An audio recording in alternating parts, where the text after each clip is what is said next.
Siman 103, Kook Gimel, deals with Din Noten Tam Lifgam. Normally, if you have an Isser and it falls into a pot of food, you need to have 60 times the Isser, 60 times the forbidden food, in the permitted food to permit the whole mixture. If you don't have 60 times what fell in volume, then the whole mixture will be forbidden. But there's an exception to this rule. That exception is called Noten Tam Lifgam. When the forbidden food is a bad flavor, then you don't need 60. It'll be permitted, regardless of whether there's 60 or not. Because the flavor that it gives to the food is not a good flavor.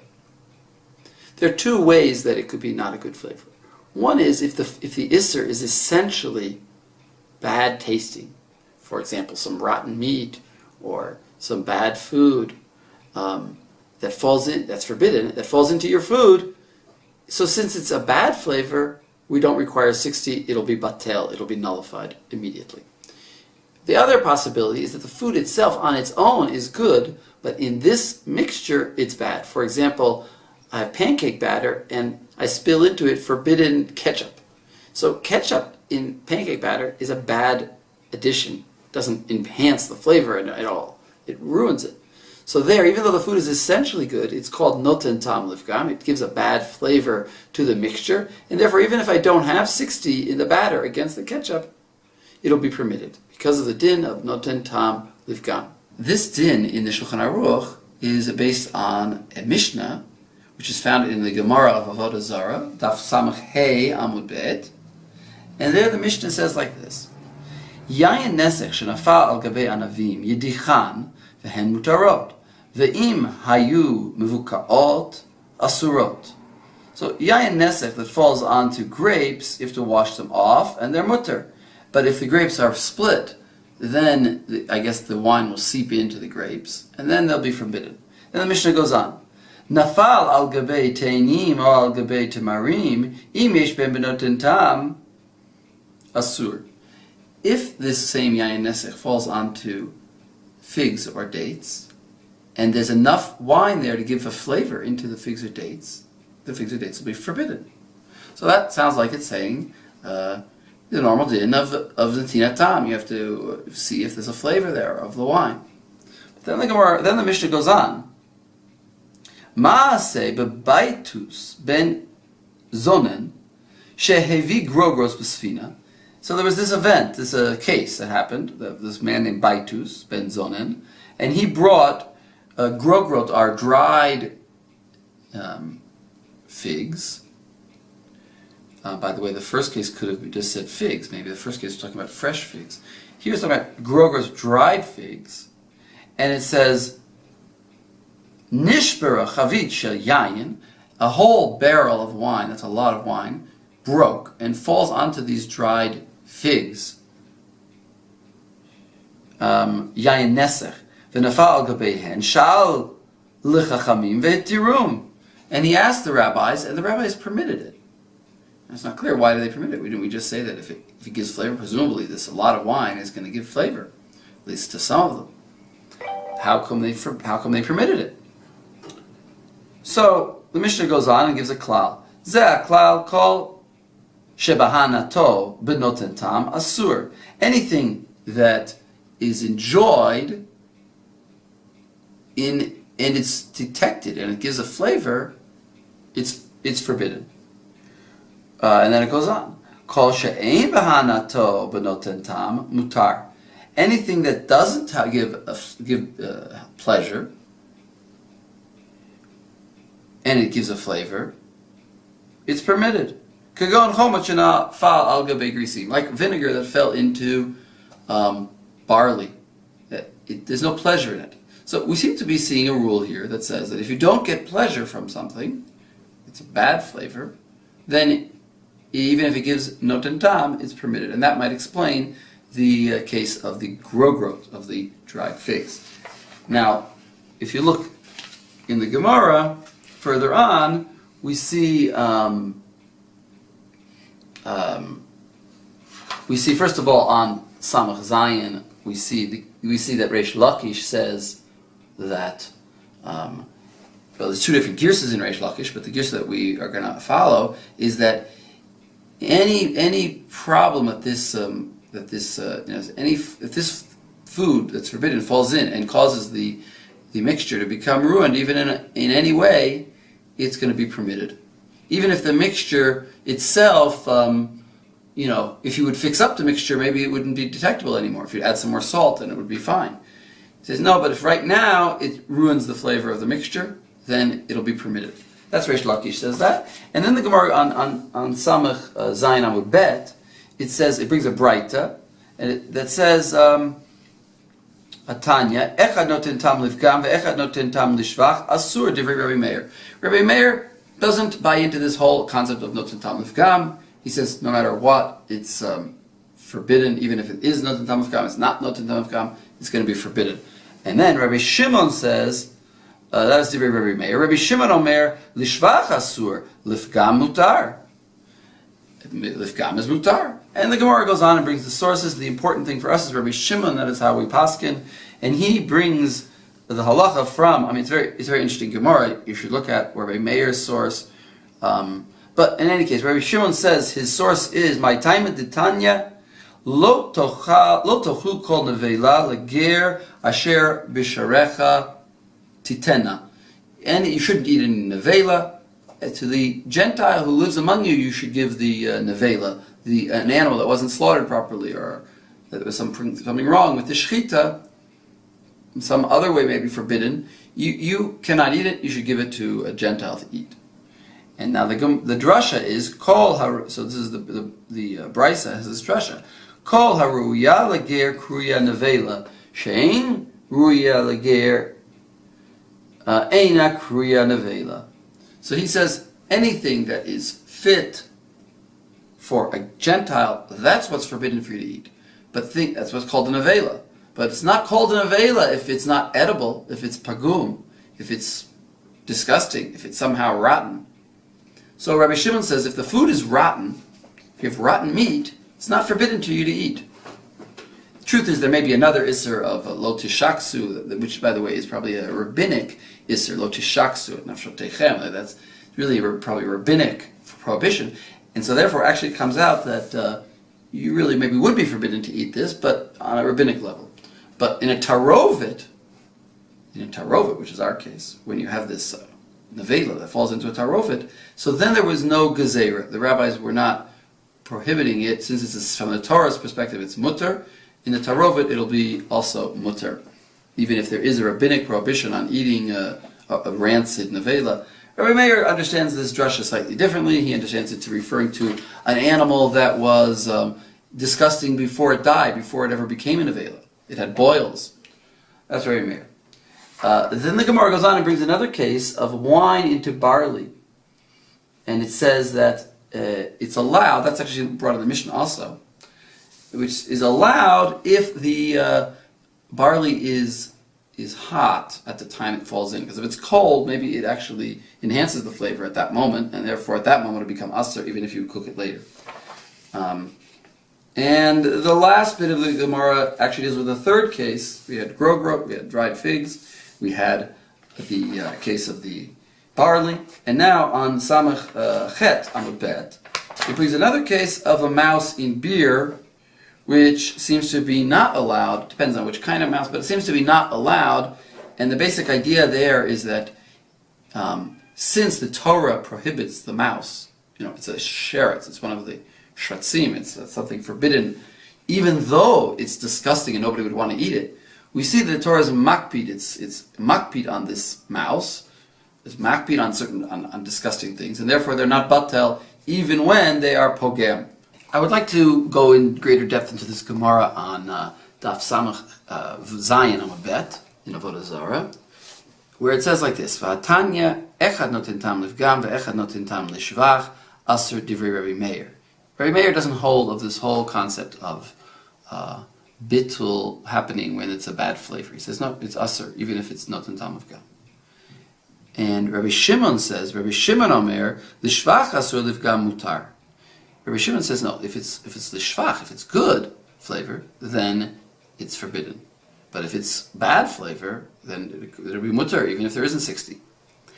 In my time at the Rebbe Meir, the Gamar Megule of the Kochavim. How did he learn? He learned from Gule of the Kochavim.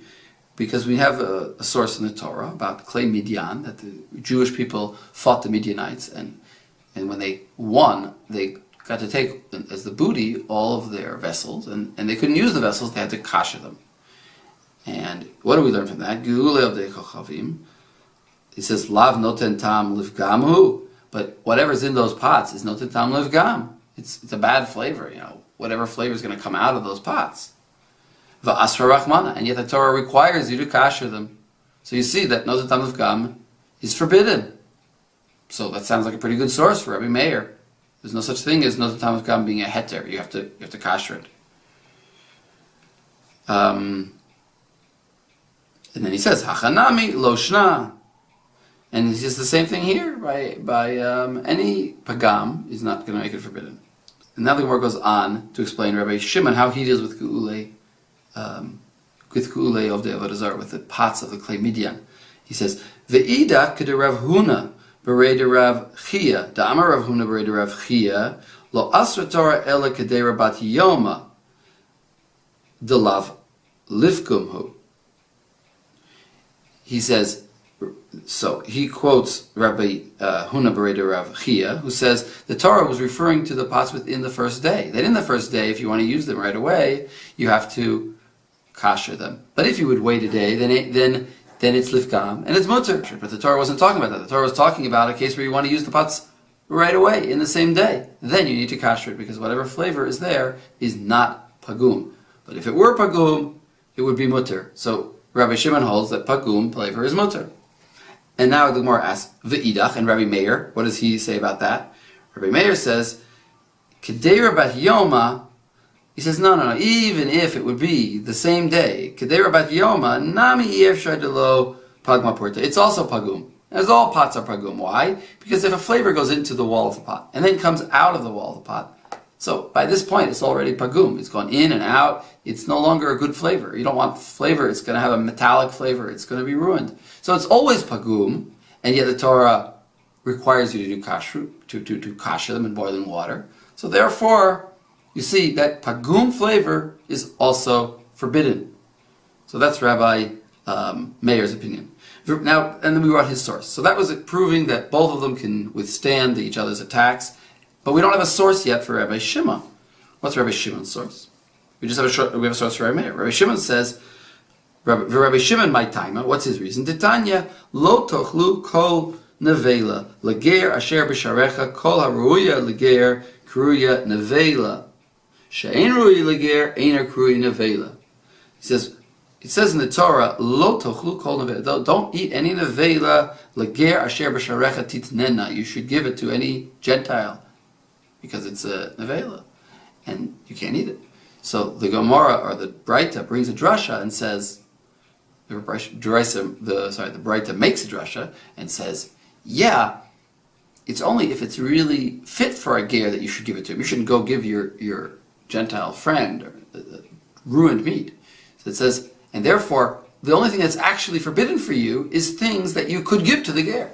If it's already ruined and spoiled and rotten, then you wouldn't give it to a goy, and then it's permitted for anyone, even for you, because the Torah prohibited only fit meat. Edible meat is what the Torah prohibited, but ruined meat is not. So therefore we learn that pagam flavor is permitted. And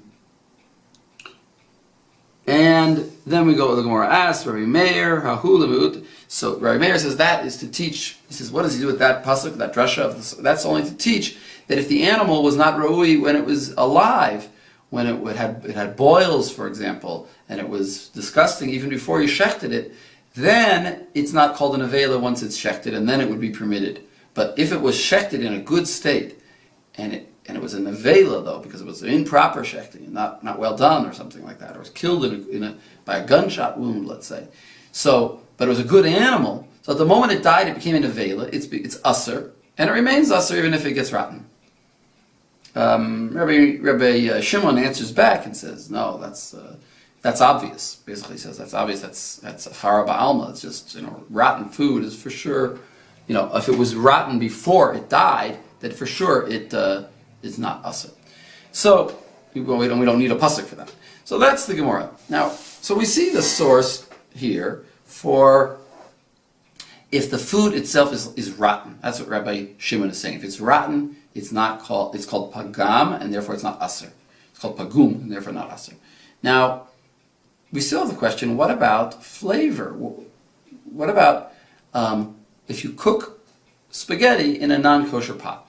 So we also say there, in modern day halacha, that is Noten tam Lifgam, and therefore it's b'diavad. The spaghetti will be fine because as long as the pot was 24 hours old, whatever flavor came out of it is pagum.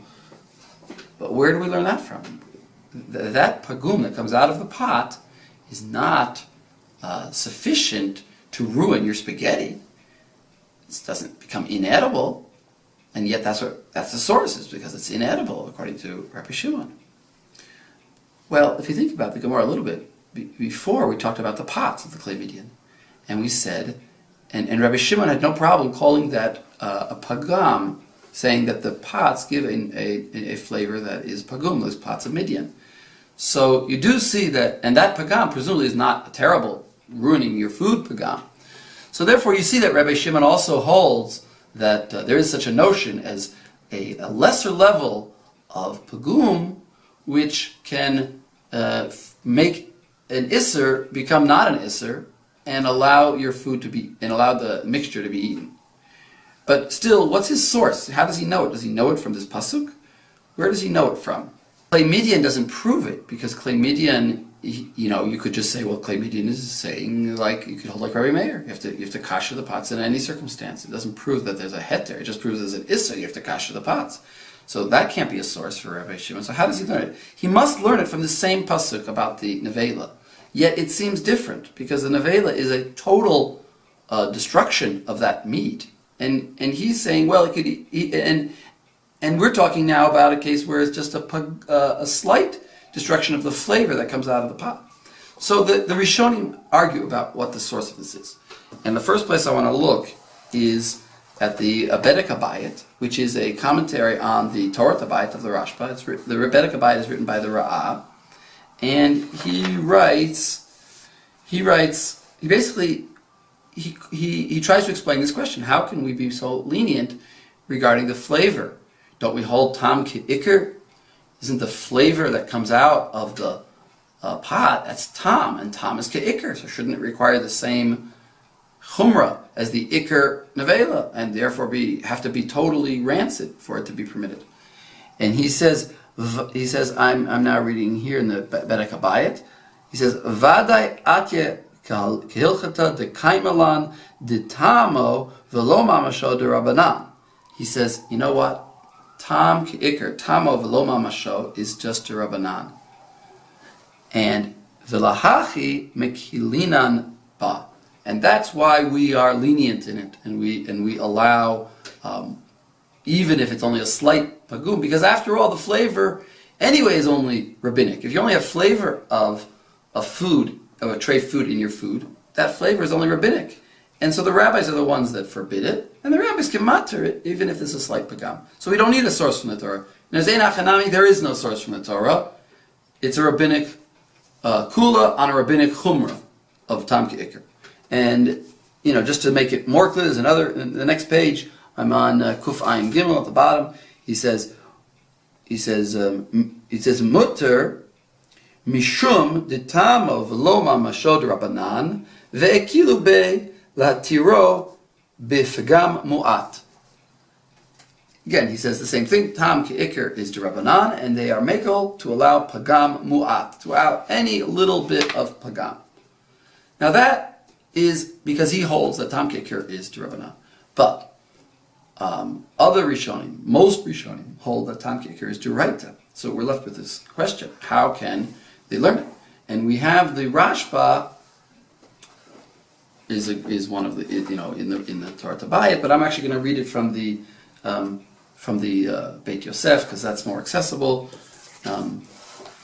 And he actually quotes some parts of the Torat Habayit, and I'm in the Beit Yosef. Ot bet. So it says, "Ubivadai she'ena poselet hatavshil kol kach ad she'eno ne'achelet."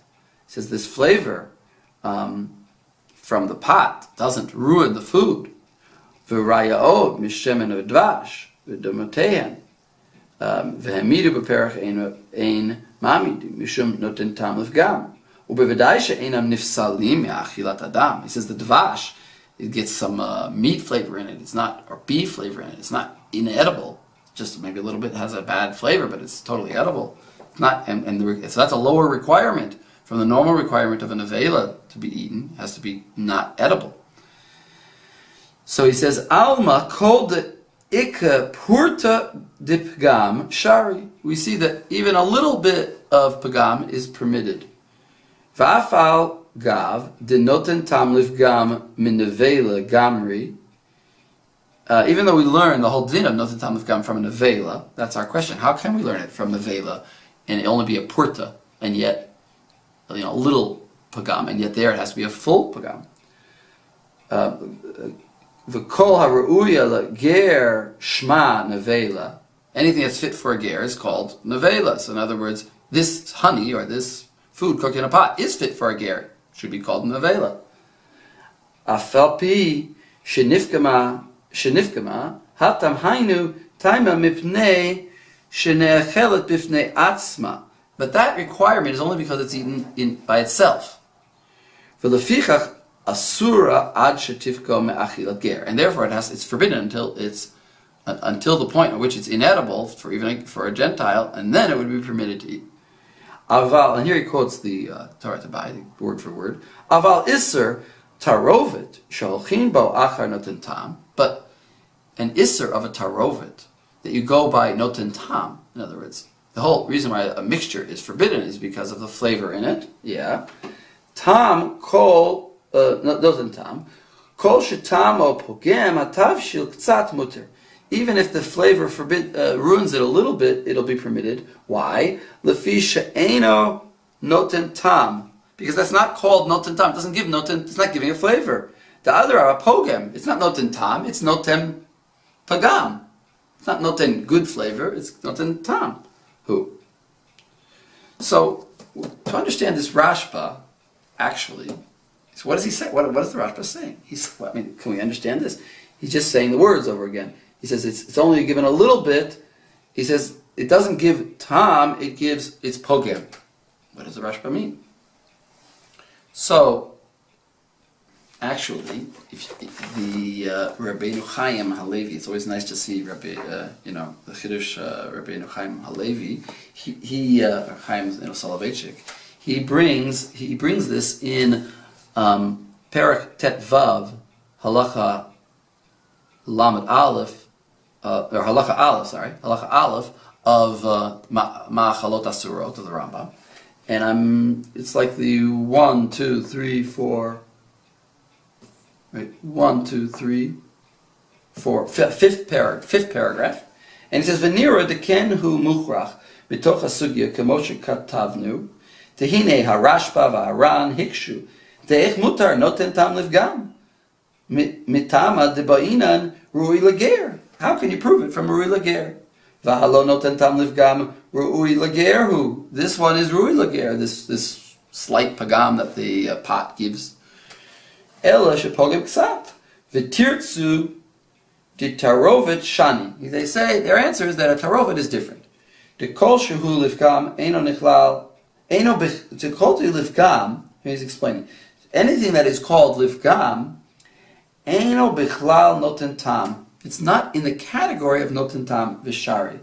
V'harei zeh lo shayach ele im neimar da'al etzem chalot din tam ki'ikr hu de ba'inan rui leger.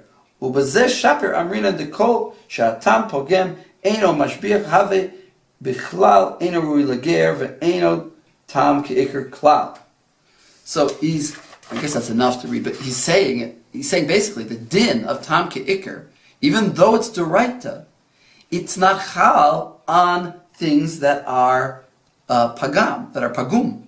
A bad flavor doesn't get the din. The din is never got started to begin with on this thing because it's a bad flavor. So once the flavor is bad, it doesn't have the din of tam ke'ikr, and therefore there's no reason to asur it at all.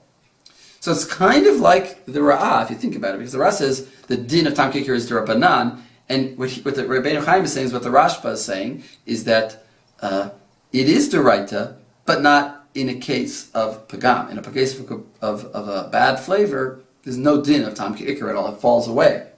Because the din of the Torah prohibition of Tam Kikir is a prohibition on something that itself is a good flavor. It's not Bichlal Noten Tam.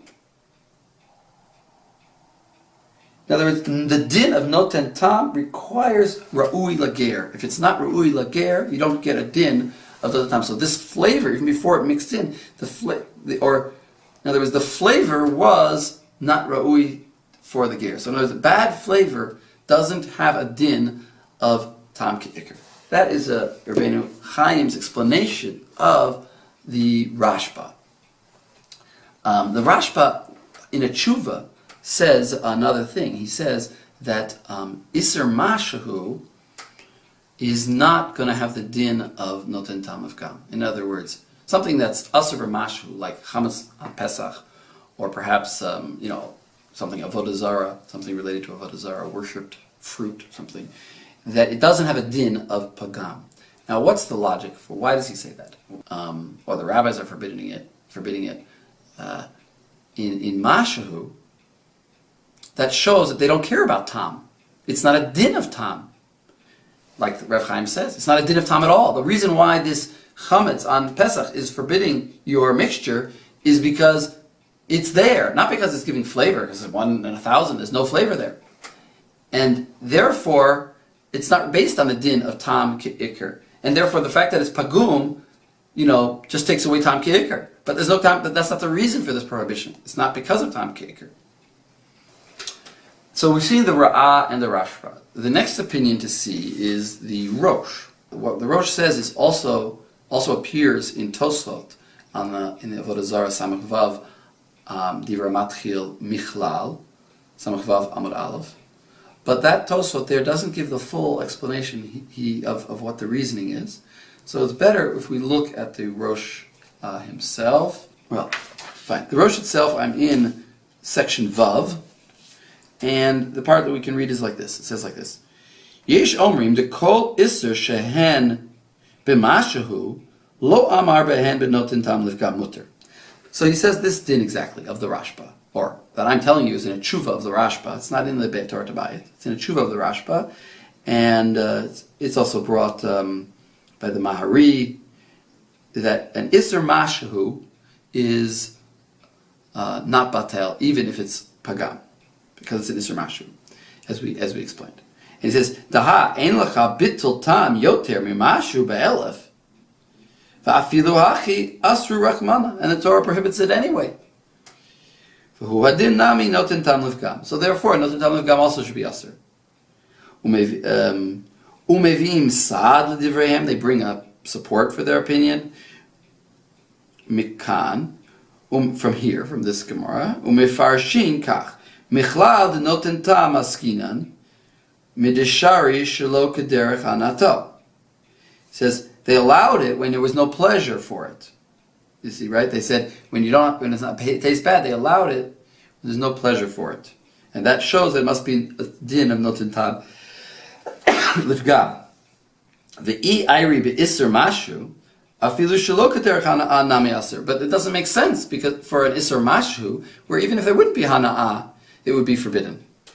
Okay, it's not really much of a proof, but he's just saying the logic of Noten Tam Lifgam is saying there's no pleasure in it, but we don't care about pleasure if it's an Isser Mashu. If you have a Mashu of Chametz in a huge pot of soup, you get no pleasure from it. So, and yet it's prohibited. So we're not worried about whether it's good or bad flavor. Velona here, but anyway, it sounds like a pretty reasonable opinion. But the Rosh disagrees with it. V'lo nehira, and I don't agree with this. It doesn't make sense. Lo nehira, it's not illuminated. Dinehi dechmiru behen Torah la'asra b'mashu. Even if the Torah prohibits it in mashu, mikol makom yesh shem isra aleihem. They have a name of an isser on them. Aval kishahu pagum paka isuro k'di alfinan. But once it's pagum, it loses its isser, as we learn from nevela. In other words, once it's pagum, it's no longer got shem isser. So this chametz, but the Torah prohibited in the first place, was chametz. That was chametz. But once it's pagum, it's not chametz anymore. It's not fit for eating of a dog. It's not chametz. So therefore, it's batel. In other words, it doesn't have the shem isser on it anymore. So he's learning different from Reb Hayim was saying that once it's a bad flavor, there's no din of tam ki'ikr. What he's saying is once it's a bad flavor, it's lost its shem isser. It's not an isser anymore. And therefore, even if there's a tam of it there, it's not a tam of isser. It's not called an isser. According to the Rosh, once the isser has lost its shem isser because it's pagum, it is no longer asur. So therefore, we have a halachic nafkamina. The Rosh will hold that an isser mashahu will also be permitted when it's pagum, because it is no longer an isser. It's pagum. On the other hand, the Rashba will hold that an isser mashahu, something that's asur b'mashahu, in other words, chametz v'pesach, will never be batel, even if it's pagum, because the only thing that the pagum does is remove the din of tam ki'ikr. But the thing is still asur, even if it's when it's a little bit pagum. So we see the Maachalot between the Rashba and the Rosh. Again, the Rosh holds that an isser that is normally forbidden in mashu can be permitted when it is pagum or when it is pogem the tarovet. So we've seen three opinions. The Ra'ah, who holds that the whole din of tam ki'ikr is d'Rabbanan, so therefore the rabbis were able to be lenient when it's a tam pagum. We saw the Rashba, who holds that the din of tam ki'ikr doesn't apply to things that are noten tam Lifgam. At least that's the way that Hayim Brisker explained it.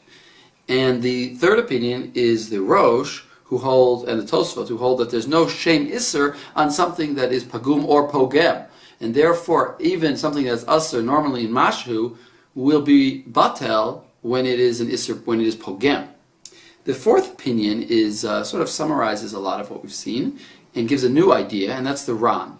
And the Ran is found in the back of your Gemara in Avoda Zara, and it's page Lamud Bet Amud Bet in the Ran. And I'll just read you some of the main points. He basically explains he explains the din that even if it's a little bit of a pagam in the sauce, in the tarovet, it's still going to be permitted. And he says that we learn that out from the Kedera. And then he says, Adayin sarich liyashev hechi gamrinan la min nevela. How do we learn it from nevela? How do we learn from that was our question we started with. How do we learn from nevela, which has to be asur legam, which has to be a pagum legam, right? How do we learn that a small pagam is also going to be permitted? How do we learn that?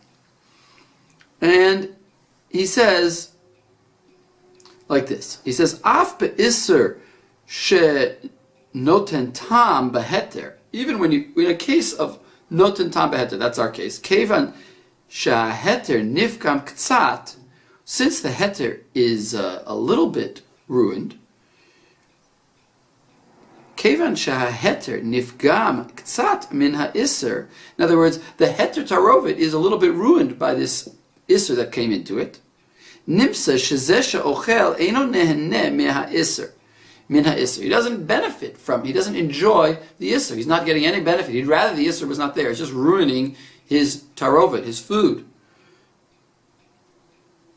Ela mitzta'er alav. But he's really sad. He's upset that this thing got in there because it's ruining his flavor. Hilchach shari afapi shechal isser mitchila ba'oto davar shenitarev be'eter. Even though this thing was itself asur, in other words, it's not so pagum that it would be no longer asur. In other words, it didn't lose its shem isser. It's kind of like the Rosh. It didn't lose its shem isser. It's still asur, but in this tarovet, it is ruining the tarovet. It is causing me to mitzta'er and not causing me to neheneh, and therefore it's permitted. And And he says he derives that from the din of the nevela. He says the nevela also there, when it's so ruined, when you have the actual substance, you're not eating a tarovet of it, but you're eating it itself, then you have to also be mitzta'er on it, so it has to be completely ruined.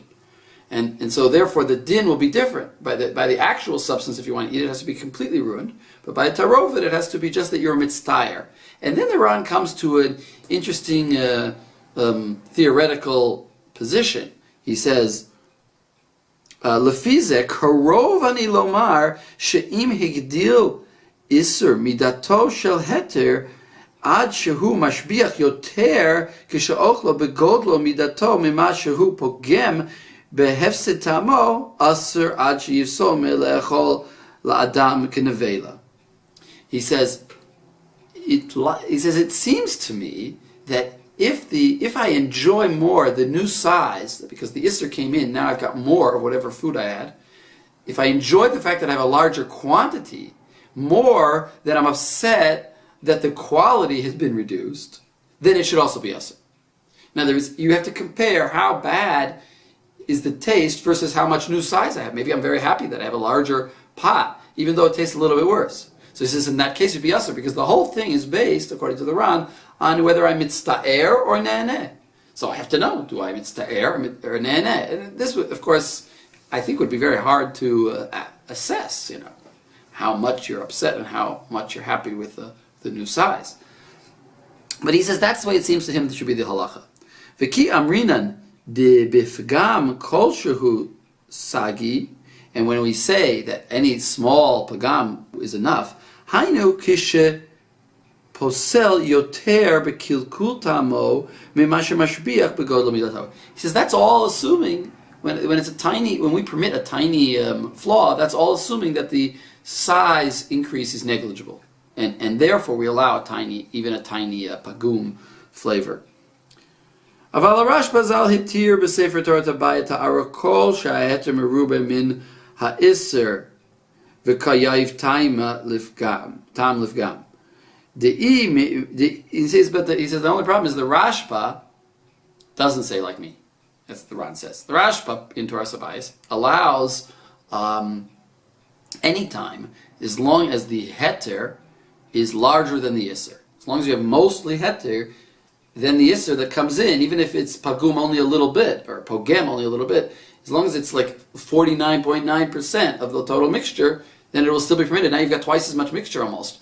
And the pagam that it gave was a small pagam. The Ran would say it's asur, and the Rashba says no, it's mutter, because as long as we have majority. Why? What's the logic?